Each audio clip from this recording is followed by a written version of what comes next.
इंद्राणी अमरावत्यंबिका वरुणालये यमालये कालरूपा कुबेर भवने शुभा महानंदाग्निकोणे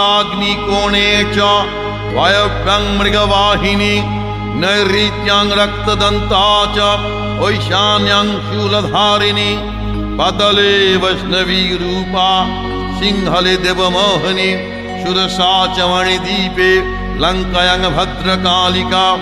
रामेश्वरी सेतुबन्धे विमला पुरुषोत्तमे विरजा औड्रदेशे च कामाख्या नीलपर्वते कालिका वङ्गदेशे च अयोध्यायां महेश्वरी वाराणस्यामन्नपूर्णा गयाक्षेत्रे गयेश्वरी कुरुक्षेत्रे भद्रकाली ब्रजे कात्यायनी परा द्वारकायां महामाया मथुरायां महेश्वरी।